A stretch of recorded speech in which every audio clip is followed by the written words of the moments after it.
బ్రౌజర్లో income tax ఈ filing అని నొక్కగానే ఇన్కమ్ ట్యాక్స్ ఈ ఫైలింగ్ వెబ్సైటు ఓపెన్ అవుతుంది. అందులో వచ్చేటువంటి ప్రీ విండోని క్లోజ్ చేయగానే లాగిన్ కావాలి. ఆల్రెడీ ఇంతకుముందు ఈ ఫైలింగ్ చేసినట్టయితే, లేకపోతే రిజిస్టర్ యువర్ సెల్ఫ్ లోపల రిజిస్టర్ అయ్యి user name and password create చేసుకోవాలి. ఇప్పుడు ఆల్రెడీ ఇంతకుముందు చేసినటువంటి ఈ ఫైలింగ్ ఉంది కాబట్టి యూజర్ నేమ్ అంటే మన యొక్క పాన్ కార్డు నెంబర్ని టైప్ చేయాలి. ఇది అప్పర్ కేస్లో కానీ లోయర్ కేస్లో కానీ టైప్ చేయవచ్చు. ఆ తర్వాత ఇంతకుముందే మనము నిర్ణయించుకున్నటువంటి పాస్వర్డ్ని ఇక్కడ మనం ఒకవేళ పాస్వర్డ్ మర్చిపోయినట్టయితే ఫర్గాట్ పాస్వర్డ్ ద్వారా తిరిగి పాస్వర్డ్ని రిట్రీవ్ చేసుకోవాలి. ఆ తర్వాత క్యాప్చా కోడ్ క్యాపిటల్ లెటర్స్లో మరియు న్యూమరల్స్లో ఉంటుంది. ఇక్కడ ENL9NT అనేటువంటి ఈ లెటర్స్ని టైప్ చేసి మనకు ఒక విండో ఓపెన్ అవుతుంది. అందులో filling of income tax returns, అట్లాగే వ్యూ రిటర్న్స్ అండ్ ఫామ్స్ అని మనకు కనిపిస్తూ ఉంటాయి. ఇంతకుముందు మనము సబ్మిట్ చేసినటువంటి ఫామ్స్ చూడాలంటే వ్యూ రిటర్న్స్ అండ్ ఫామ్స్ నొక్కాలి, లేకపోతే ఇప్పుడు ఫిల్ చేస్తున్నాం కాబట్టి ఫిల్లింగ్ ఆఫ్ ఇన్కమ్ ట్యాక్స్ రిటర్న్ని మనము నొక్కాలి.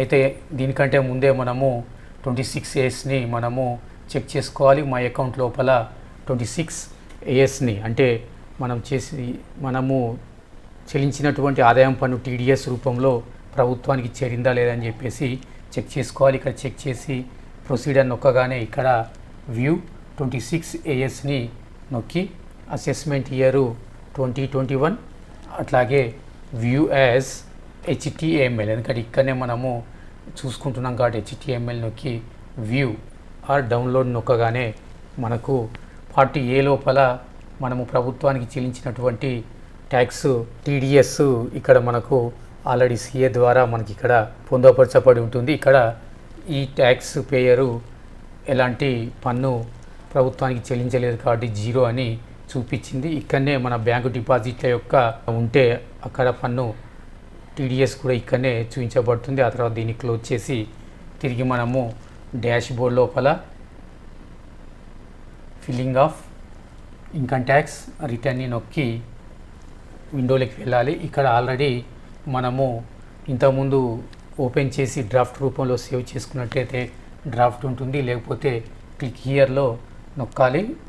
నూతనంగా చేస్తున్నట్టయితే పాన్ నెంబర్ని సరి చూసుకోవాలి. ఆ తర్వాత అసెస్మెంట్ ఇయర్ 2021, ఆ తర్వాత ITR ఫాము ITR1, ఆ తర్వాత ఫిల్లింగ్ టైపు ఒరిజినల్, ఆ తర్వాత సబ్మిషన్ మోడు ఇక్కడ ప్రిపేర్ అండ్ సబ్మిట్ ఆన్లైన్ని ఫ్రీ పీరియడ్ ఏరియాస్ మనకు కనిపిస్తాయి. ఆ తర్వాత మన యొక్క బ్యాంక్ అకౌంట్ నెంబర్ కనిపిస్తుంది. దాన్ని చెక్ చేసి తర్వాత వచ్చేటువంటి ఈ విండోలో కూడా టిక్ మార్క్ కొట్టేసి ప్రొసీడ్ని మనము నొక్కాల్సినటువంటి అవసరం ఉంటుంది.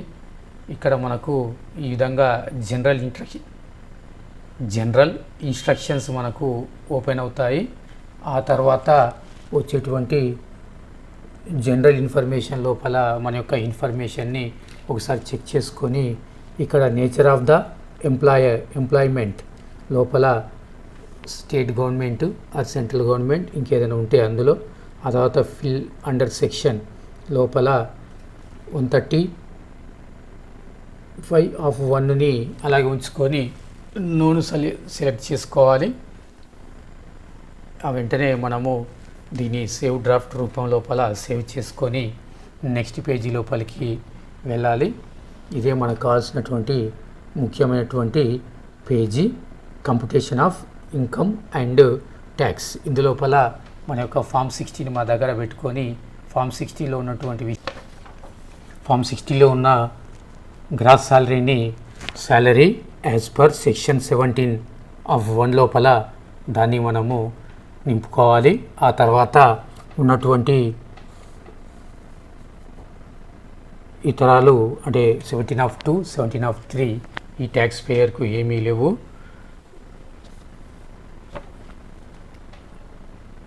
ఇవి ఏమీ నింపాల్సినటువంటి అవసరము ఉండదు.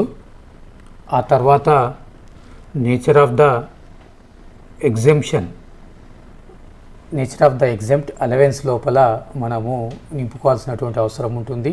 ఎవరైతే రెంటెడ్ హౌస్ లోపల ఉంటారో వాళ్ళు తప్పనిసరిగా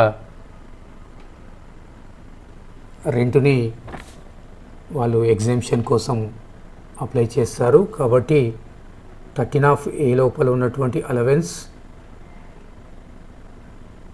ఇంకర్డ్ ఆన్ హౌస్ రెంట్ లోపల మనము దాన్ని సెలెక్ట్ చేసుకొని ఆ తర్వాత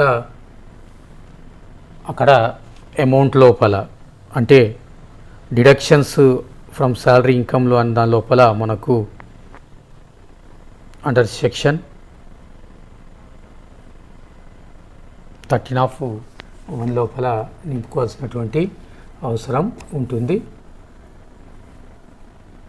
ఆ తర్వాత మనకు నెట్ శాలరీ కనిపిస్తుంది. స్టాండర్డ్ డిడక్షను ఆటోమేటిక్గా 50,000 మనకు కనిపిస్తుంది. ఆ తర్వాత మనకు ప్రొఫెషనల్ ట్యాక్స్ ఉంటుంది. ప్రొఫెషనల్ ట్యాక్స్ని కూడా మనము అక్కడ ఫిల్ చేసుకోవచ్చు. ఆ తర్వాత మనము ఇక టైప్ ఆఫ్ హౌస్ ప్రాపర్టీ దగ్గరకు వచ్చేసరికి ఇక్కడ self occupied, let out, deemed to be let out. అంటే సెల్ఫ్ ఆక్యుపైడ్ అంటే మన ఇంట్లో మన సొంత ఇంట్లో ఉన్నట్టు, లెట్అవుట్ అంటే కిరాయికి ఇచ్చినట్టు, డీమ్డ్ టు బి లెట్అవుట్ అంటే మన సొంత ఇల్లే కానీ కిరాయికి ఇవ్వలేదు, దాన్ని మా ఇంట్లో మన పెద్దవాళ్ళు కానీ లేకపోతే పిల్లలు కానీ ఉంటున్నటువంటి డీమ్డ్ లెట్అవుట్ కానీ ఉంటుంది. ఇక్కడ ఈ ట్యాక్స్ పేయరు సొంత ఇంట్లో ఉంటున్నాడు కాబట్టి సెల్ఫ్ ఆక్యుపైడ్ని సెలెక్ట్ చేసుకోవడం జరిగింది. కానీ అతను తీసుకున్నటువంటి బ్యాంకు లోనుకు ఇంటి రుణం పైన వడ్డీ చెల్లిస్తున్నాడు కాబట్టి ఆ వడ్డీని ఇక్కడ వేయడం జరుగుతుంది. ఇతను ఇదే సంవత్సరము అంటే 2019-20లో ఇంటి రుణము పొంది ఉన్నాడు. అతను 2,07,407 రూపాయల ఇంటి రుణమును చెల్లించడం జరిగింది. కానీ ఇక్కడ 2 లక్షల వరకు మాత్రమే ట్యాక్స్ రిబేట్ వర్తిస్తుంది. సో అది అక్కడ -2 లక్షలని మనకు చూపించడం జరుగుతుంది. అది సిస్టమ్ జనరేట్ చేసినటువంటిది 2 లక్షలు. కానీ అతను ఇంకా 7,407 రూపాయలని ఎక్కువగా చెల్లించి ఉన్నాడు. ఇక ఆ తర్వాత ఇంకేమన్నా అదర్ సోర్సెస్ నుంచి మనకు ఇన్కమ్ వచ్చినట్టయితే దాన్ని కూడా మనము ఈ ఇన్కమ్ ట్యాక్స్ ఈ ఫైలింగ్లో చూపించాల్సినటువంటి అవసరం అనేది ఉంటుంది. ఇక్కడ నేచర్ ఆఫ్ ద ఇన్కమ్ను సెలెక్ట్ చేసుకోవాలి. Income from saving account, deposits or income from tax refund or family pension, any other. So NPS ద్వారా ప్రభుత్వం చెల్లిస్తున్నటువంటి గ్రాంటుని చూపించాలంటే ఎనీ అదర్ సెలెక్ట్ చేసుకొని ఇక్కడ చూపించవచ్చు. తిరిగి అంతే అమౌంట్ను మళ్ళీ ఎగ్జామ్షన్ లోపల కూడా మనం చూపించాల్సినటువంటి అవసరం ఉంటుంది. లేదా ఇక్కడ ఏమీ కూడా చూపించాల్సినటువంటి అవసరం లేదు. ఇక ఆ తర్వాత డిడక్షన్స్ లోపల అంటే సేవింగ్స్ లోపల ఐటీసీని ఇక్కడ మనము చూపించాల్సినటువంటి అవసరం ఉంటుంది.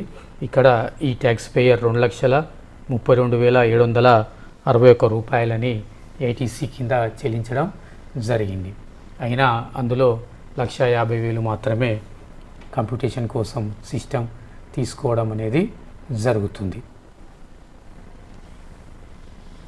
సో ఒకసారి మనము ట్యాక్స్ టీడీఎస్ ద్వారా చెల్లించినటువంటి ట్యాక్స్ ఏముందో ఒకసారి మనము ట్యాక్స్లో చూడవచ్చు. అలాగే ట్యాక్స్ పేడ్ అండ్ వెరిఫికేషన్లో కూడా మనము చెక్ చేసుకోవచ్చు. ఆ తర్వాత షెడ్యూలు డి ఉంటుంది. అంటే మనం ఏమన్నా మనకిచ్చినటువంటి వెసులుబాటు గత 3 నెలల లోపల ఇంకేమన్నా మనం సేవింగ్ చేసుకుంటే అది కూడా చూపించుకోవచ్చు. అది అవసరం ఉంటేనే, అంటే అందరికీ అవసరము రాకపోవచ్చు. ఇక ఈ సెక్షను 80D అంటే హెల్త్ ఇన్సూరెన్స్, ఇది 80G అంటే మనము చెల్లించినటువంటి ఈడబ్ల్యూఎఫ్, హెచ్డబ్ల్యూఎఫ్ అట్లాగే సిఎంఆర్ఎఫ్లని ఇక్కడ మనము చూపించాల్సి ఉంటుంది. సో మొదట ఇక్కడ నేమ్ ఆఫ్ ద డోనీ అన్న దగ్గర ఏ గౌట్కి అయితే మనం చెల్లించామో అది ఇక్కడ మనము నింపాల్సి ఉంటుంది. గౌట్ ఆఫ్ తెలంగాణ లేదా గౌట్ ఆఫ్ ఆంధ్రప్రదేశ్ అని మనం ఇక్కడ చెల్లించాల్సినటువంటి ఇక్కడ మనం టైప్ చేయాలి. ఆ తర్వాత అడ్రస్ అంటే తెలంగాణ కాబట్టి హైదరాబాద్, అదే ఆంధ్రప్రదేశ్ అయితే అమరావతి. ఆ తర్వాత సిటీ లోపల కూడా తెలంగాణ అయితే హైదరాబాద్, అదే ఆంధ్రప్రదేశ్ అయితే గుంటూరు అని మనము టైప్ చేయాల్సి ఉంటుంది. ఆ తర్వాత స్టేట్ కోడ్ లోపల ఈ పాపప్ మెనూ లోపల మనము తెలంగాణ అయితే తెలంగాణ, ఆంధ్రప్రదేశ్ అయితే ఆంధ్రప్రదేశ్ అని మనం సెలెక్ట్ చేసుకోవాలి.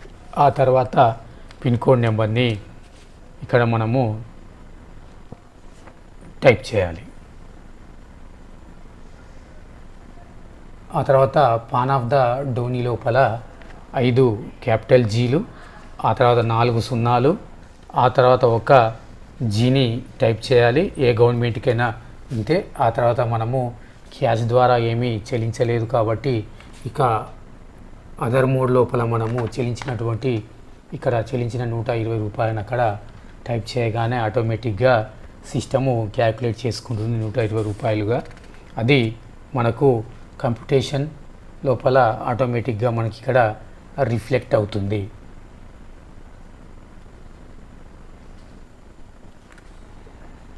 ఆ తర్వాత ఇంకేమన్నా అంశాలు మనం నింపాల్సి ఉంటుందా అనేది ఒకసారి మన యొక్క ఫామ్ 16తోని లేదా అనెక్సర్ 2తోని ఒకసారి కంపేర్ చేసుకోవాలి. ఆ చివర వచ్చినటువంటి అమౌంట్ని టోటల్ ఇన్కమ్ అనేటువంటి అమౌంట్ని చెక్ చేసుకోవాలి. ఇంకా ఏమన్నా మీ రాకపోతే వెంటనే టైప్ చేయాలి. ఇక్కడ మనకు 2,07,407 రూపాయలని చెల్లించాడు. మరి అయితే అక్కడ మనకు 2 లక్షలు మాత్రమే చూపించింది. సో ఇప్పుడు ఇక్కడ ఉన్నటువంటి 80EEA అనేటువంటి ఈ సెక్షన్ లోపల మనము మిగతా 7,407 రూపాయలని మనము ఇక్కడ టైప్ చేయాలి. ఎందుకంటే 2019-20 సంవత్సరానికి గాను 45 లక్షల లోపల తీసుకున్న వాళ్లకు 3,50,000 వరకు ఇక్కడ రిబేటు ఇవ్వడం అనేది జరిగింది. కాకపోతే ఈ ట్యాక్స్ పేయర్ 2,07,407 మాత్రమే చెల్లించాడు. కాబట్టి 2 లక్షలకు పైన ఉన్నటువంటి 7,407ను ఇక్కడ టైప్ చేయడం అనేది జరిగింది. ఇక చివరికి మరొకసారి చూసుకోవాలి, నెట్ ట్యాక్సబుల్ ఇన్కమ్ సేమ్ ఉందా లేదనే విషయాన్ని మరొకసారి అన్ని విషయాలని జాగ్రత్తగా చూసుకున్న తర్వాత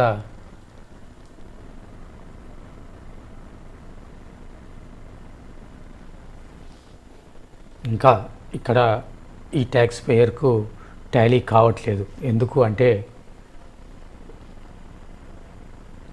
ఎగ్జెంప్షన్స్ లోపల మనము ప్రొఫెషనల్ ట్యాక్స్ని అక్కడ 2,400 రూపాయలని మనము టైప్ చేయలేదు. దాన్ని కూడా ఇక్కడ మనము 2,400 టైప్ చేసి ఆ తర్వాత నెట్ ట్యాక్సబుల్ ఇన్కమ్ని చూడగానే అది మనకు టాలీ అయినట్టుగా మనకు కనిపిస్తుంది. 4,41,000 మనకు ఫామ్ 16తోని ఇది టాలీ అయింది. అంటే ఇక మనము నింపాల్సినటువంటి కాలమ్స్ ఏమీ లేవు. కాబట్టి చివరికి ఒకసారి సేవ్ డ్రాఫ్ట్ను నొక్కగానే అది సేవ్ అయి అలాగే ఉంటుంది.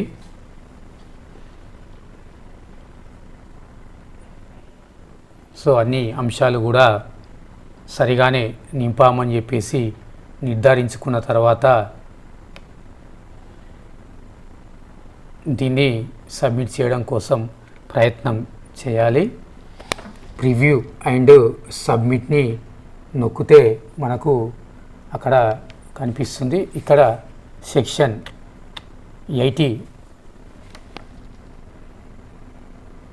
లోపల కూడా మనము నొక్కాలి, నింపాలి.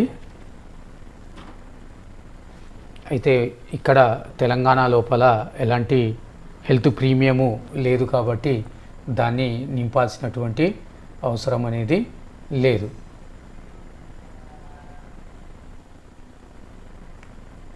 కానీ అందులో ఉన్నటువంటి కాలమ్స్ లోపల మనము నో అని పెట్టాల్సినటువంటి అవసరం అనేది ఉంటుంది. సో అన్ని అంశాలని మరొకసారి జాగ్రత్తగా పరిశీలించుకోవాలి. ఒక 2 లేదా 3 నిమిషాలు లేట్ అయినా పర్వాలేదు, కానీ అన్నిటినీ కూడా జాగ్రత్తగా మనము పరిశీలించుకోవాలి. ఇక ఇక్కడ ట్యాక్స్ డిపాజిట్ లోపల మరొకసారి టీడీఎస్ ద్వారా ఏమన్నా చెల్లింపులు జరిగినాయో చూసుకోవాలి. ఈ ట్యాక్స్ పేయరు ఎలాంటి ట్యాక్స్ చెల్లించలే కాబట్టి 0 ట్యాక్స్ కనిపిస్తుంది. ముఖ్యంగా ఇక్కడ D14, D13, D12ని జాగ్రత్తగా పరిశీలించాలి. D13 టోటల్ ట్యాక్సెస్ పేడు, అట్లాగే అమౌంట్ పేయబుల్, రిఫండ్, అంటే ఇక్కడ అన్నీ కూడా 0లే మనకు కనిపిస్తున్నాయి. ఒకవేళ మనము టోటల్ టీడీఎస్ మనం చెల్లించి ఉంటే అక్కడ టోటల్ ట్యాక్సెస్ పేడు మనకు మనం నింపినటువంటి ఫామ్ 16 ఈక్వల్గా మనకు ఉంటుంది. ఆ తర్వాత ఇక్కడ అంశాలు సెల్ఫ్ అనే అంశాన్ని నింపి ఆ తర్వాత ప్లేస్ని కూడా నింపి ప్రివ్యూ అండ్ సబ్మిట్ని నొక్కితే మనం ఇప్పటిదాకా చేసినటువంటి అన్ని అంశాలు కూడా మనకు కనిపించడం జరుగుతుంది. ఇక్కడ మరి ఈ వెరిఫై ఇప్పుడు వెంటనే చేసుకుంటారా, లేకపోతే ఆ తర్వాత 120 డేస్లో ఈ వెరిఫై చేసుకుంటారా, లేకపోతే పోస్ట్ ద్వారా మరి బెంగళూరుకు పంపిస్తారా అనేటువంటి ఆప్షన్లు మనకు కనిపిస్తున్నాయి. ముఖ్యంగా ఈ వెరిఫై చేసుకోవడమే మంచిది. అయితే ఆధార్ లింకు మన పాన్ కార్డ్తోని ఉండాలి. సో మొదటి అంశాన్ని ఇక్కడ సెలెక్ట్ చేసుకోవడం జరుగుతూ ఉంది. అంటే వెంటనే ఇప్పుడే ఈ వెరిఫికేషన్ కూడా చేయబడుతూ ఉన్నది. ప్రివ్యూ అండ్ సబ్మిట్ నొక్కగానే అక్కడ మనం ఏవైతే కాలమ్స్ మనము నింపకుండా వదిలేసామో అది మనకు ఆటోమేటిక్గా చూపిస్తూ ఉంటుంది. ఇక్కడ సెక్షన్ 80D లోపల అంటే మనకి హెల్త్ ప్రీమియం ఏమీ లేదు కాబట్టి మనం ఇక్కడ నో అని మనము నాట్ క్లెయిమింగ్ ఫర్ ఫ్యామిలీ అని మనము నొక్కాల్సినటువంటి అవసరం అనేది ఇక్కడ మనకు ఉంటుంది. ఇక్కడ మనం ఎలాంటి క్లెయిము చేయలేదు. తెలంగాణ ఎంప్లాయీస్కు ఎలాంటి హెల్త్ ప్రీమియం ఉండదు. ఒకవేళ మనము ప్రైవేట్గా చెల్లించినట్టయితే తప్పనిసరిగా ఈ యొక్క కాలమ్స్ని మనము నింపాల్సినటువంటి అవసరం అనేది ఉంటుంది. ఫ్యామిలీ కోసం కానివ్వండి, సెల్ఫ్గా కానివ్వండి, హెల్త్ ప్రీమియం తీసుకున్నట్టయితే ఇందులో నింపాలి. ఆ తర్వాత తిరిగి మళ్ళా ప్రివ్యూ అండ్ సబ్మిట్ని మనము నొక్కగానే ఇక్కడ మనము ఇంతకుముందు కంప్యూటేషన్లో వదిలేసినటువంటి అంటే మనం ఎలాంటి సేవింగ్స్ని కూడా మనము ప్రభుత్వానికి ఫామ్ 16 సమర్పించిన తర్వాత ఎలాంటి సేవింగ్స్ని మనము క్లెయిమ్ చేసుకుంటాం కాబట్టి నో అని మనం నొక్కాలి. ఆ తర్వాత తిరిగి ప్రివ్యూ అండ్ సబ్మిట్ని నొక్కగానే ఇక్కడ మనము ఇంతకుముందు ఫిలప్ చేసినటువంటి ఫామ్ అంతా కూడా మళ్ళీ తిరిగి మనకు కనిపిస్తుంది.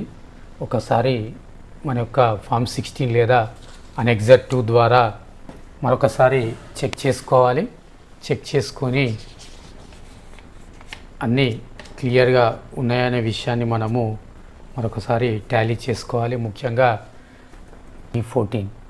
సో అందులో మన యొక్క టీడీఎస్కు అది టాలీ అయినట్టయితే మనం నింపినది అంతా కూడా సరిగా ఉన్నట్టుగా మనము భావించాలి.